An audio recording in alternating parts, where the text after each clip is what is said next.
புதுச்சேரி வழக்கறிஞர் சங்கங்களின் கூட்டு நடவடிக்கை குழுவின் சார்பில் நடைபெற்றுக் கொண்டிருக்கிற வரலாற்று சிறப்பு வாய்ந்த இந்த ஆர்ப்பாட்டத்தை தலைமை வகித்து நெறிப்படுத்திக் கொண்டிருக்கிற கூட்டு நடவடிக்கை குழுவின் தலைவர் வழக்கறிஞர் நந்தகுமார் அவர்களே,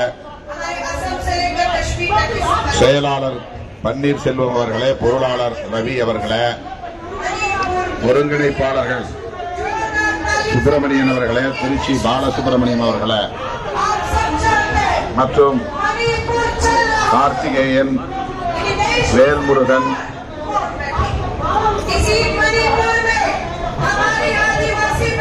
தமிழ்நாடு பார் கவுன்சில் துணைத் தலைவர் கார்த்திகேயன் அவர்களே, உறுப்பினர் வேல்முருகன் அவர்களே மற்றும் சமத்துவ வழக்கறிஞர் சங்கத்தின் மாநில செயலாளர் பார்வேந்தர் அவர்களே, விவேகானந்தன் அவர்களே, மோகன், தனக்கோடி, குமார், சென்னியப்பன், இளங்கோவன், சிலைராஜ், ராஜேஷ், ராமர், கிருபாகரன் உள்ளிட்ட முன்னணி தோழர்களே, எனக்கு முன்னர் இங்கே இந்த கோரிக்கையை ஆதரித்து வலியுறுத்தி ஆவேசமாக உரையாற்றி அமர்ந்திருக்கிற இந்திய கம்யூனிஸ்ட் கட்சியின் தேசிய பொதுச் செயலாளர், மேனாள் மாநிலங்களவை உறுப்பினர் திரு மதிப்பிற்குரிய அண்ணன் டி ராஜா அவர்களே, பேசி விடைபெற்று சென்றிருக்கிற நாடாளுமன்ற உறுப்பினர்களே, அரியலூர் சட்டப்பேரவை உறுப்பினர் வழக்கறிஞர் அண்ணன் சின்னப்பா அவர்களே மற்றும் தமிழகத்திலிருந்து வருகை தந்திருக்கிற ஆயிரக்கணக்கான வழக்கறிஞர்களே, உங்கள் அனைவருக்கும் என்னுடைய பணிவார்ந்த வணக்கத்தை தெரிவித்துக் கொள்கிறேன். சில நிமிடங்கள் அமைதி காத்து பேசுவதற்கு ஒத்துழைப்பு நல்க வேண்டும் என்று உங்களை பணிவோடு கேட்டுக் கொள்கிறேன். குற்றவியல் சட்டங்கள் 3 சட்டங்கள் எதிர்க்கட்சிகளை முற்றாக இடைநீக்கம் செய்து வெளியேற்றிவிட்டு இந்த ஆட்சியாளர்களால் நிறைவேற்றப்பட்டன. நூற்றுக்கணக்கான எதிர்க்கட்சி உறுப்பினர்கள் அனைவரும் வெளியேற்றப்பட்ட நிலையில்தான் இந்த சட்டங்களை அவர்கள் நிறைவேற்றினார்கள். இதுவே ஜனநாயகத்திற்கு விரோதமானது, அரசமைப்பு சட்டத்திற்கு விரோதமானது, பாராளுமன்ற அவை விதிமுறைகளுக்கு எதிரானது. ஆகவே ஜனநாயகத்திற்கு விரோதமான அணுகுமுறைகளை கையாண்டு நிறைவேற்றப்பட்ட சட்டங்கள் என்கிற வகையிலும் இதனை நாம் எதிர்க்க கடமைப்பட்டவர்களாக இருக்கிறோம். இந்த சட்டங்களின் பெயர்கள் மாற்றப்பட்டதிலே அரசியல் உள்நோக்கம் இருக்கிறது என்பதையும் நாம் நாட்டு மக்களுக்கு அம்பலப்படுத்த வேண்டியிருக்கிறது. இந்தியன் பீனல் கோட் என்கிற சட்டம் 100 ஆண்டுகளுக்கு மேலாக 150 ஆண்டுகளுக்கு மேலாக நடைமுறையில் இருக்கிறது. எல்லா ஆவணங்களிலும் அந்த பெயர்கள் தான், அந்த சட்டத்தில் உள்ள பிரிவுகள் தான் பதிவாகி இருக்கின்றன. வழக்கறிஞர் சமூகம் அதற்கு பழகி இருக்கிறார்கள், அனுபவப்பட்டிருக்கிறார்கள். ஐபிசி செக்ஷனை சொன்னால் அதை விவரிக்கவும் அதன் அடிப்படையிலான பல்வேறு வழக்குகளை பற்றி பேசவும் அனுபவம் உள்ள மூத்த வழக்கறிஞர்கள் ஆயிரக்கணக்கிலே லட்சக்கணக்கிலே இந்தியா முழுவதும் இருக்கிறார்கள்.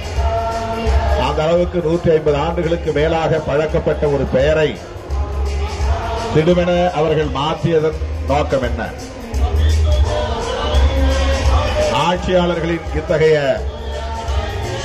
அணுகுமுறையை நாம் சாதாரண மக்களுக்கு புரிய வைக்க வேண்டிய தேவை இருக்கிறது. அதற்காக இந்த போராட்டம் தேவைப்படுகிறது. சட்டங்களின் பெயர்களை மாற்றுகிறார்கள். அதுவும் அரசமைப்பு சட்டத்திற்கு எதிரானது. அரசமைப்பு சட்டம் உறுப்பு எண் 348 என்று கருதுகிறேன். இயற்றப்படுகிற அனைத்து சட்டங்களும் ஆங்கிலத்தில் தான் இருக்க வேண்டும் என்று அந்த உறுப்பு கூறுகிறது. ஆர்டிகிள் 348. இப்படிப்பட்ட பித்துக்குளிகள் பின்னால் வருவார்கள், சட்டத்தின் பெயர்களை தம் விருப்பம் போல் தங்கள் மொழியில் மாற்றுவார்கள் என்பதை அப்போதே உணர்ந்திருக்கிறார் புரட்சியாளர் அம்பேத்கர் அவருடைய தலைமையிலான குழுவை சார்ந்தவர்கள், சமகால தலைவர்கள்.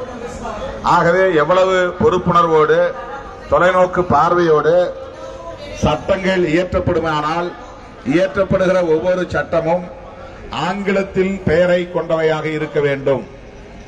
இதற்கென்று ஒரு ஆர்டிகிள். ஆக இதையும் அவர்கள் பொருட்படுத்தவில்லை. இதை மட்டுமல்ல, ஒட்டுமொத்தமாக அரசமைப்பு சட்டத்தையே மதிக்கக்கூடியவர்கள் ஆட்சி பீடத்தில் இல்லை என்பதுதான் நாம் உணர்ந்து கொள்ள வேண்டிய மிக முக்கியமான ஒரு கசப்பான உண்மை. அரசமைப்பு சட்டத்தின் அடிப்படைகளை, அதனுடைய ஃபவுண்டேஷன், ஃபண்டமெண்டல் ஃபேக்டர்ஸ், பேசிக் ஃபேக்டர்ஸ், அவற்றை எந்த வகையிலும் சிதைக்க கூடாது என்பது சட்டத்தை வகுத்தளித்த புரட்சியாளர் அம்பேத்கர் உள்ளிட்ட தலைவர்களின் கருத்து. அதனை உச்சநீதிமன்றமும் உறுதி செய்திருக்கிறது. என்ன மாற்றங்களை வேண்டுமானாலும் அரசமைப்பு சட்டத்திலே செய்யலாம், ஆனால் பேசிக் ஃபேக்டர்ஸ், அதனுடைய அடிப்படை கூறுகள் மாறிவிடக் கூடாது. அதனுடைய அடிப்படை கூறுகள் எங்கே இருக்கின்றன?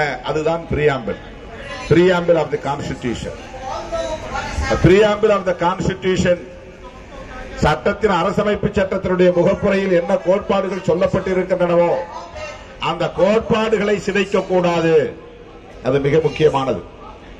உறுப்புகளில் மாற்றங்களை கொண்டு வரலாம், ஆனால் கோட்பாடுகளில் கூறப்பட்ட எந்த அம்சமும் சிதைந்துவிடக் கூடாது.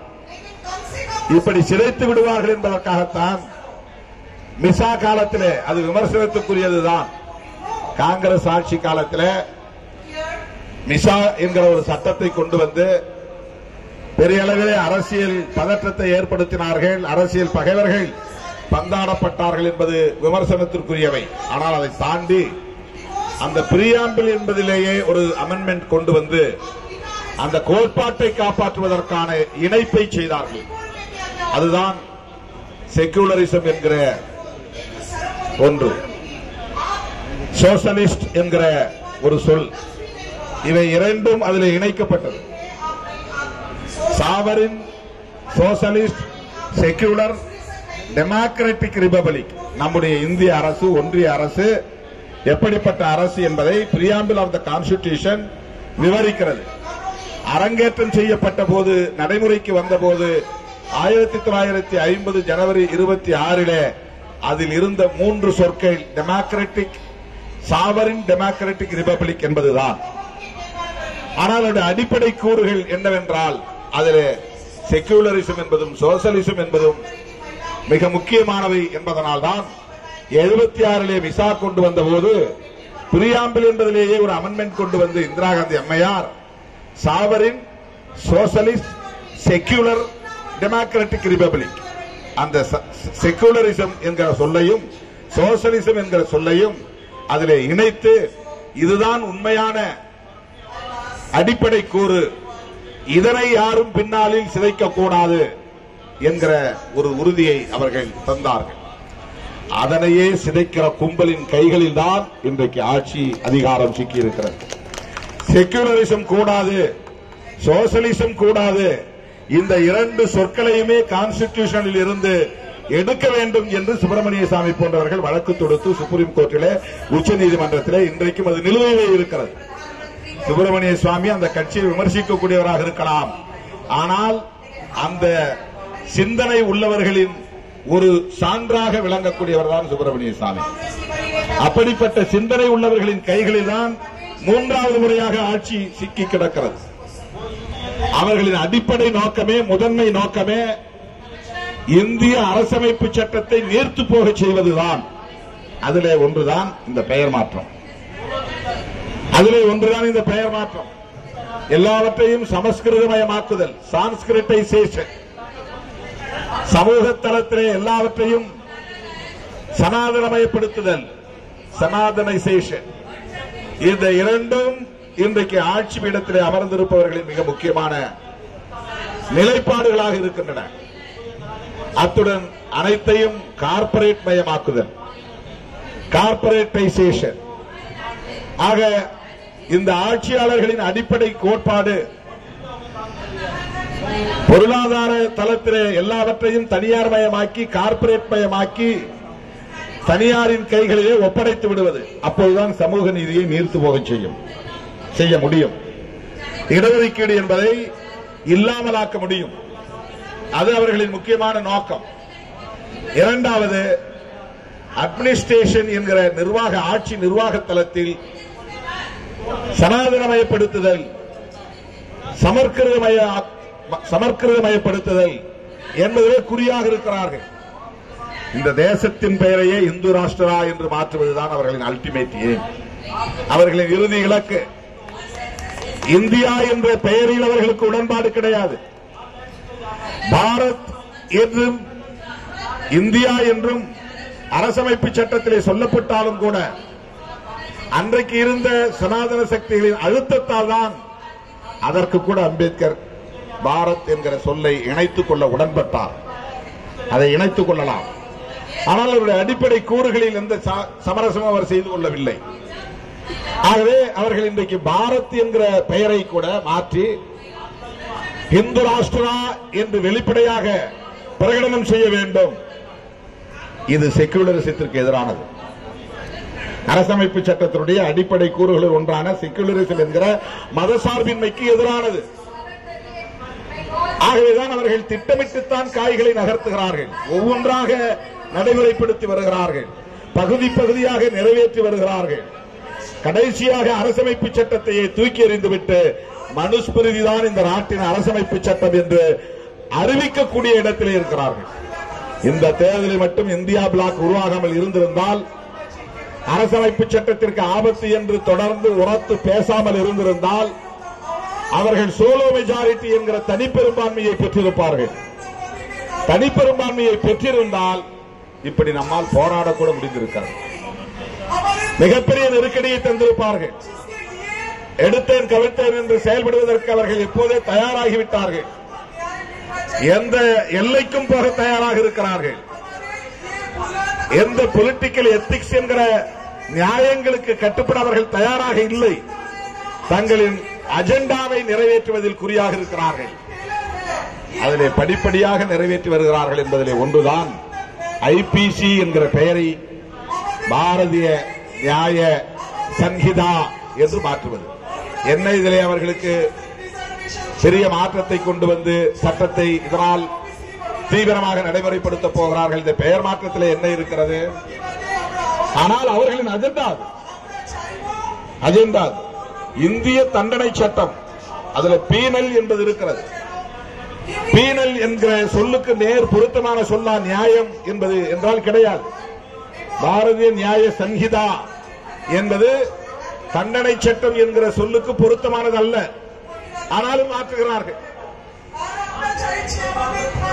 கிரிமினல் ப்ரொசீஜர் கோட், இந்த சட்டத்தை அறிமுகப்படுத்துகிற போது உள்துறை அமைச்சர் அமித்ஷா சொல்லுகிறார், ஏன் இதை நாங்கள் செய்கிறோம், டி கோட் செய்கிறோம், ஏனென்றால் இதை டீகாலனைசேஷன் செய்கிறோம். அதுதான் அவருடைய டி கோடிங். டீகாலனைசேஷன் என்றால் இது வெள்ளையர்கள் பிரிட்டிஷ் ஆட்சி காலத்திலே கொண்டு வந்த சட்டம். அவர்களின் விருப்பத்திற்கு ஏற்ப அவர்கள் பெயர் வைத்தார்கள், சட்டத்தின் உறுப்புகளை, செக்ஷன்களை, பிரிவுகளை அமைத்தார்கள். அது இந்தியர்களுக்கு எதிரானது என்று சொல்லி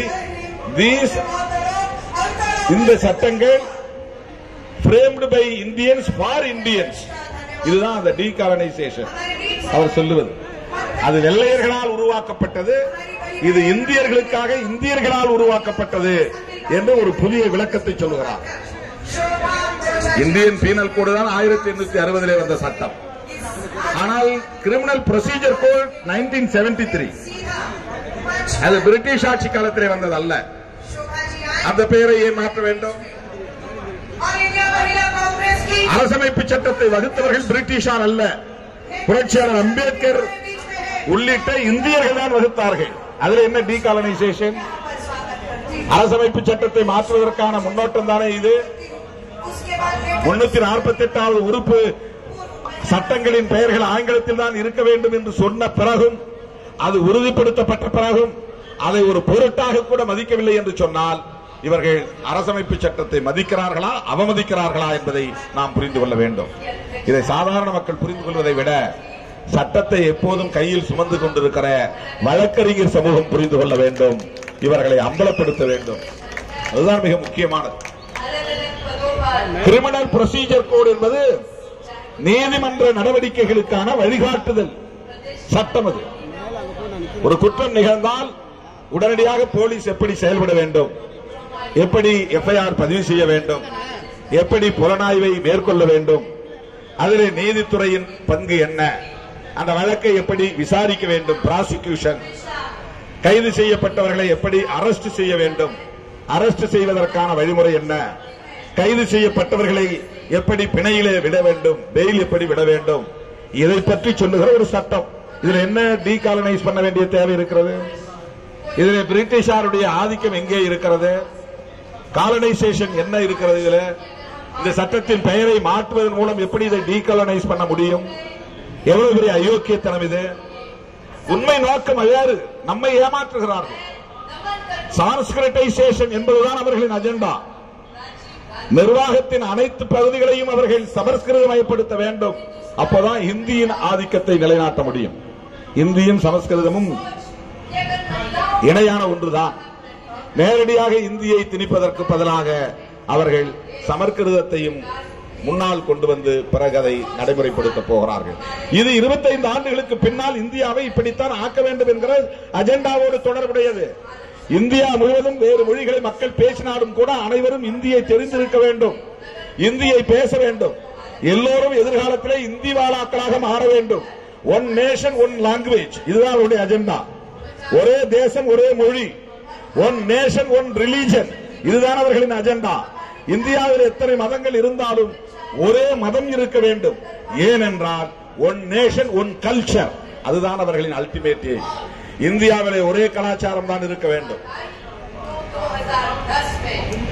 பல கலாச்சாரம் இருக்கக்கூடாது. புளூரலிசம் என்கிற அந்த பன்மைத்துவத்தை சிதைப்பது அவர்களின் அஜெண்டா. புளூரலிசம் என்பது கான்ஸ்டிடியூஷனுடைய பேசிக் ஃபேக்டரில் ஒன்று. There are many basic factors. அதுல புளூரலிசம் ஒன்று. செக்குலரிசம் எவ்வளவு முக்கியமானதோ அதை போல அரசமைப்பு சட்டத்தினுடைய முக்கியமான அடிப்படை கூறுகளுள் புளூரலிசம் முக்கியமானது. அதை விட அடுத்து பெடரலிசம், கூட்டாட்சி தத்துவம். இது மூன்று தான் கான்ஸ்டிடியூஷன்ல மிக முக்கியமான basic factors. Secularism, pluralism, federalism. Federalism என்றால் மாநில அரசுகளுக்கான உரிமையை சொல்லுகிறது. மாநில அரசுகளின் ஒன்றியம் தான் டெல்லியிலே இருக்கிற அரசு. இது யூனியன் கவர்மெண்ட். எந்த யூனியன் ஸ்டேட் கவர்மெண்ட் மாநில அரசுகளுடைய ஒன்றியம் தான். ஆகவே இதில் பிரதானமானது மாநில அரசுகள் தான், முக்கியமானவை மாநில அரசுகள் தான். அவர்களுக்கான அதிகாரம் பாதிக்கப்படக்கூடாது. அதிலே யூனியன் கவர்மெண்ட் என்கிற இணைப்பு இருக்க வேண்டும், ஒருங்கிணைப்பு இருக்க வேண்டும். ஆனால் இவர்கள் என்ன நினைக்கிறார்கள் என்றால் மாநில அரசுகளே இருக்கக்கூடாது, பிராந்திய உணர்வு வந்துவிடும், ரீஜனல் டாமினன்ஸ் என்பது வந்துவிடும். அதனால்தான் அவங்களுக்கு மாநிலங்களவையில் போதிய இடம் கிடைக்கல. அவங்க ஒரு சட்டத்தை நிறைவேற்றினா லோக்சபாவில் நிறைவேறணும், ராஜ்யசபாவில் நிறைவேறணும். ராஜ்யசபாவில் நிறைவேறினா ராஜ்யசபாவில் அவங்களுக்கு பெரும்பான்மை வேண்டும். ராஜ்யசபாவில் அவங்களால பெரும்பான்மை வர முடியாததற்கு காரணம் எல்லா மாநிலங்களிலும் அவர்களால் ஆட்சி அதிகாரத்தை வென்றெடுக்க முடியவில்லை. தமிழ்நாட்டிலே பிஜேபி ஆட்சி இல்லை, கேரளாவிலே பிஜேபி ஆட்சி இல்லை, ஆந்திராவிலே பிஜேபி ஆட்சி இல்லை, தெலுங்கானாவிலே பிஜேபி ஆட்சி இல்லை. அதனால் ராஜ்யசபா மெம்பர்ஸ் அங்கே அதிகம் வர முடியவில்லை. இப்ப ராஜ்யசபா மெம்பர்ஸ் எங்கிருந்து வர முடியும்னா அதிகமான சட்டமன்ற உறுப்பினர்களை கொண்ட கட்சிகள் அதிகமான நாடாளுமன்ற மாநிலங்களவை உறுப்பினர்களை அனுப்புகிறார்கள். பிஜேபிக்கு மாநிலங்களில் ஆட்சி அதிகாரத்தை கைப்பற்ற முடியாத நிலையில போதிய ராஜ்யசபா மெம்பர்ஸ் உள்ளே வர முடியவில்லை. அதனால் ஒவ்வொரு முறையும் சட்டத்தை நிறைவேற்றுகிற போது ராஜ்யசபா மெம்பர்களை அவர்கள் சரி செய்ய வேண்டிய தேவை இருக்கிறது. சரி செய்ய வேண்டியதுன்னா உங்களுக்கு புரியும். ஒவ்வொரு முறையும் ஒரு சட்டத்தை நிறைவேற்றணும்னா அவங்க ராஜ்யசபாவுக்குள்ள கட்சிகளை உடைச்சு உறுப்பினர்களை வந்து பேசி அதை சரி செய்து கொள்கிறார்கள். சட்டத்தை நிறைவேற்றுவது அவங்களுக்கு கடினமா இருக்கு. அதனால ராஜ்யசபா என்கிற ஒன்றே இருக்கக்கூடாது. அப்படி இருந்தாலும் அவர்களின் கட்டுப்பாட்டில் இருக்க வேண்டும். அவர்களின் கட்டுப்பாட்டில் எப்போது கொண்டு வர முடியும்? உடனே கொண்டு வர முடியாது. 25 வருஷத்துக்கு பின்னால், 50 வருஷத்துக்கு பின்னால். அதெல்லாம் அவங்க திட்டம் போட்டுதான் ஒரு 50 ஆண்டு கால செயல் திட்டமாக இதை நடைமுறைப்படுத்தி வருகிறார்கள். இதை நீ அக்செப்ட் பண்றீங்கன்னா அதுக்கப்புறம் இதுக்கு நாம் பழகிற போறோம். இதை நாம ஐபிசி சொல்றதுக்கு பதிலா பிஎன்எஸ் பாரதிய நியாய சங்கீதா, கிரிமினல் சிஆர்பிசி சொல்றது பதிலா பிஎன்எஸ்எஸ், எவிடன்ஸ் ஆக்ட் சொல்ற பேரா பிஎஸ்ஏ, பாரதிய சாட்சி அதிநியம். கொஞ்ச நாள் இது பழகி போயிடும் நமக்கு. இந்த காம்ப்ளிகேஷன் ஒரு 5 வருஷத்துல சரியா போயிடும். அதுக்கப்புறம் செக்ஷன்லாம் இந்த செக்ஷனுக்கு திருநாட்டு பேரா இப்ப 102 இதுக்கு பழகிறோம். கொஞ்ச காலம் இது ஒரு ஸ்ட்ரகிள் இருக்கும். வழக்கறிஞர் சமூகத்துக்கும் பாதிக்கப்பட்ட மக்களுக்கும் ஒரு ஸ்ட்ரகிள் இருக்கும். அப்புறம் இதுக்கு பழகிடுவாங்க. அதுதான் அவங்களுடைய கணக்கு, அதுதான் அவர்களின் கணக்கு. ஆகவே அவர்களுக்கு ஒரு பெரிய அல்டிமேட் எய்ம் இருக்கிறது. ஒட்டுமொத்தமாக இந்த தேசத்தின் பெயரையும் மாற்றுவது. அதற்காகத்தான் ஒவ்வொன்றாக இதை செய்து வருகிறார்கள்.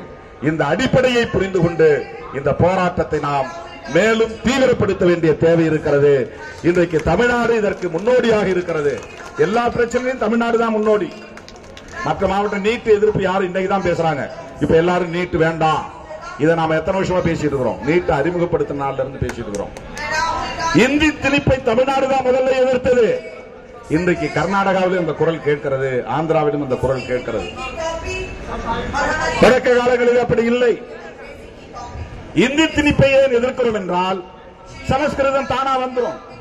சமஸ்கிருதம் வந்தா இந்தி வந்துடும், இந்தி வந்தா சமஸ்கிருதம் வந்துடும். சமஸ்கிருதம் வந்தால் இந்தி வந்தால் என்ன ஆகும்? பிறமொழி பேசக்கூடிய மக்கள் 2ஆம் தர குடிமக்களாக மாறுவார்கள். நாம இருக்க மாட்டோம். 50 வருஷம் பின்னால் நாம உயிரோடு இருக்க மாட்டோம். 100 வருஷம் பின்னால் நாம உயிரோடு இருக்க மாட்டோம். நம்முடைய பிள்ளைகள் எல்லாம் இந்தி பேசக்கூடிய பிள்ளைகளாக மாறி போவார்கள். வட இந்தியக்காரர்களின் மாய்மால வித்தைகளுக்கு மகிடி ஊதுகிற பாம்பாட்டிகள் போல பேசக்கூடியவர்களின் அந்த மாய வித்தைக்கு இந்த மக்கள் மயங்கி போவார்கள். ஏன் இன்றைக்கு மோடியால் தென்னிந்திய மாநிலங்களில் வெற்றி பெற முடியவில்லை என்றால், குறிப்பாக தமிழ்நாட்டில் வெற்றி பெற முடியவில்லை என்றால், அவர் பேசுகிற இந்தியை தமிழ்நாட்டு மக்கள் புரிந்து கொள்ளவில்லை. அதனால் ஏமாறவில்லை. இந்தியை நாம் 25 வருஷத்துக்கு முன்னால படிச்சிருந்தோம்னா நாம் இவர்களின் மகிடி வித்தைக்கு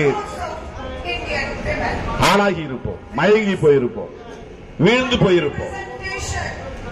அது தடுக்கப்பட்டிருக்கிறது. இந்தியை தடுத்ததால் இந்த கலாச்சாரத்தை இன்றைக்கு நம்மால் தடுக்க முடிந்திருக்கிறது. இவர்களின் அரசியல் சதியை முறியடிக்க முடிந்திருக்கிறது. ஆகவே அவர்கள் திட்டமிட்டுதான் காய்களை நகர்த்துகிறார்கள். 25 ஆண்டுகளுக்கு பிறகு, 50 ஆண்டுகளுக்கு பிறகு இந்தியா எப்படி இருக்க வேண்டும் என்பதை கணக்கு போட்டுத்தான் இந்த காய்களை நகர்த்துகிறார்கள். நாம் விழிப்பாக இருக்கிறோம். இந்தி திணிப்பை எதிர்த்ததை போல மாநில சுயாட்சி கோரிக்கையை தமிழ்நாடுதான் முதல்ல மாநில சுயாட்சிங்கிற சொல்லையே பயன்படுத்தியது. State autonomy. வேற எந்த மாநிலமும் விழிப்பா இல்ல. மாநில அரசுகள் அந்த கோரிக்கையை எழுப்பல. தமிழ்நாட்டில் இருந்த அந்த குரல் இன்றைக்கு ஒவ்வொரு மாநில முதல்வர்களும் எங்களுக்கான உரிமை என்ன, எங்களுக்கான நிதி ஒதுக்கீடு என்ன என்று கேள்வி எழுப்பக்கூடிய ஒரு உணர்வை பெற்றிருக்கிறார்கள். அப்படித்தான் இந்த 3 சட்டங்களையும் எதிர்க்கிற போராட்டம் முதலில் தமிழ்நாட்டிலே இன்றைக்கு தொடங்கி இருக்கிறது. எனது அருமை தோழர்களே, நாம் தமிழ்நாட்டிலே இருவேறு அமைப்புகளாக போராடினாலும் கூட ஒற்றை நோக்கத்திற்காக, ஒற்றை கோரிக்கைக்காகத்தான், ஒற்றை இலக்குக்காகத்தான். அதே போல வெவ்வேறு மாநிலங்களாக நாம் பிரிந்து கிடந்தாலும் இந்த ஒற்றை நோக்கத்திற்காக எல்லா மாநிலங்களிலும் இந்த போராட்டத்தை எடுத்துச் செல்வதற்குரிய வழிவகைகளையும் இந்த கூட்டு நடவடிக்கை குழு மேற்கொள்ள வேண்டும். ஆந்திராவிலும் போராடணும். அதற்கான ஒரு குழு தேவை. இந்த போராட்டத்தை அங்க போய் இனிஷியேட் பண்ணணும். இதுக்கு ஒரு டீமை நீங்க போடணும். அங்க இருக்கக்கூடிய பார் அசோசியேஷன்களோட பேசணும், எடுத்து சொல்லணும், அதை விலைக்கு சொல்லணும். முதல்ல ஒரு 10 பேர் சேர்ந்து கூட போராடட்டும், 50 பேர் சேர்ந்து போராடட்டும். ஆனால் இந்த போராட்டம் தேசிய போராட்டமாக மாற வேண்டும். ஒரு நேஷனல் ஸ்ட்ரகிளாக இது மாற வேண்டும். தமிழ்நாட்டுக்குள்ள கான்ஸ்டிடியூஷனுக்கு ஆபத்து என்று நான் 10 ஆண்டுகளுக்கு முன்பிருந்தே பேசிக் கொண்டிருந்தோம். இன்றைக்கு ராகுல் காந்தியே அதை பேசக்கூடிய அளவுக்கு ஒரு தேசிய குரலாக அது மாறி இருக்கிறது. தேசிய குரலாக மாறி இருக்கிறது. இப்படித்தான் எல்லா போராட்டங்களையும் நாம் தேசிய போராட்டங்களாக வளர்த்தெடுக்க வேண்டிய தேவை இருக்கிறது. தமிழ்நாட்டில் மட்டுமே நாம் போர்க்குரல் எழுப்பினால் போதாது, இந்த போர்க்குரல் தேசிய அளவிலே ஒலிக்க வேண்டும் என்று சொல்லி உங்கள் போராட்டத்திற்கு முழுமையான ஆதரவை நல்கி வாய்ப்புக்கு நன்றி கூறி முடிக்கிறேன். நன்றி, வணக்கம்.